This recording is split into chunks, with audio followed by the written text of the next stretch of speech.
I think it's time we blow this scene. Get everybody in the stuff together. Okay, 3, 2, 1, let's jam.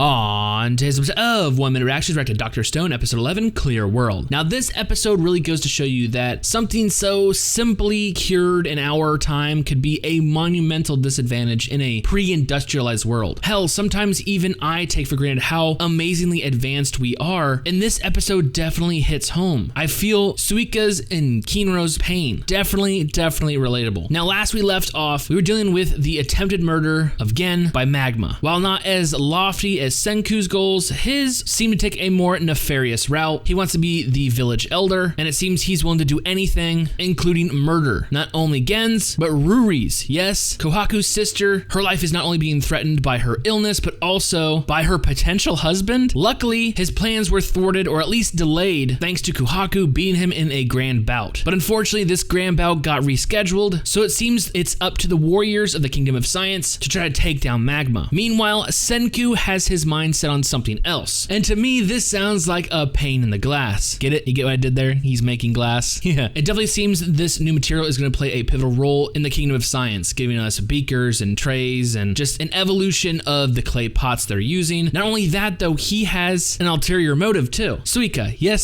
sweet little Suika. Our genius has noticed that she's wearing this mask for a purpose. And finally, once we get the face reveal, it goes from absolutely adorable to nightmarish. Yes, Suika, like myself, is nearsighted, squinting tremendously just to make out any semblance of anything. Like I said, this for me is very relatable. I have had glasses since, I want to say, late high school. I noticed I was squinting more and more at the board, and they're like, hey, your eyes suck, you need glasses. I was like, okay, so something I can just literally go to Walmart to cure requires tremendous effort and energy and the know-how in this pre-industrialized world. But lucky for them, they have Senku, and he knows everything that we need. We need quartz sand. Luckily, the other materials Taiju collected earlier on, so they're able to create at least a little bit of glass. And after a series of polishings and fitting it into her helmet, we get the sweet moment between Suika and seeing the world for the first time. And I gotta say, it's a bittersweet moment. The music hit me strong. It was just a uplifting moment, especially compared to last week's episode where we got a fucking murder in like the first 30 seconds. But they're definitely not done there. They need to make other things with this glass. Speakers,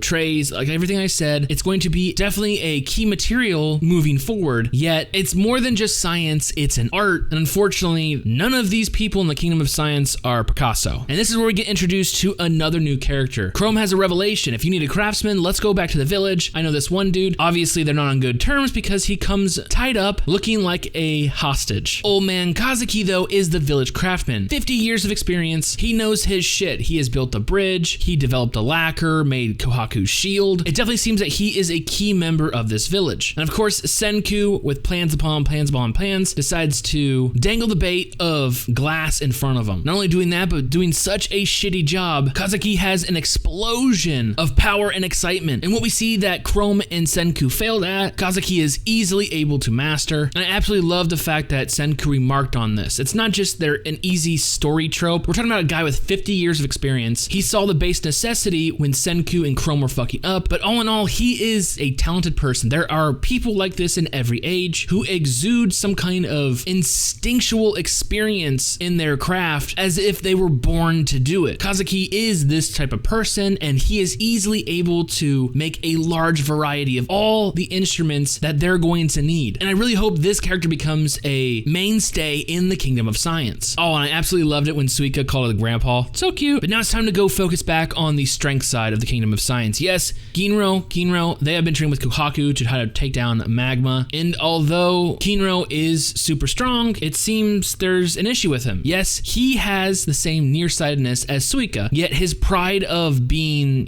a man is stopping him from asking for help. But at this point in the story, you are fighting for someone's life. You're fighting for, the potential future of your village. Do you really want your village to be in magma's hand? Dude, go ask for help. Tell Senku what's up, but I don't know. Will he get past his pride and, ask for help. But Ginro, on the other hand, he does not give a shit. He wants what he wants, and it doesn't seem he's below, begging, asking, pleading. Hey, man, I still want this silver spear. With these, gold and silver spears, we can definitely beat Magma, don't worry. But it seems Senku already has a plan. Ginro, you're coming with me. We're gonna get you that silver spear, but it may cost you your life. And this is where we're at. To me, today's episode, we had a huge progression at the Kingdom of Science. Yes, we developed glass, and this is gonna be super helpful going forward. Not only creating instruments, but we were able to help little Suika. And don't even get me started on Kazuki. He seems like a super interesting dude, and he's gonna be super helpful. Hopefully, he stays with us, enticed by the potential of science, furthering his craft. But remember, we are going down the long path. We're at the very beginning of creating this sulfur-based antibiotic, so Ruri's life still hangs in the balance. Not only that, we have to deal with Magma still. And with Kinro, too prideful to ask for help about his eyesight, and Ginro,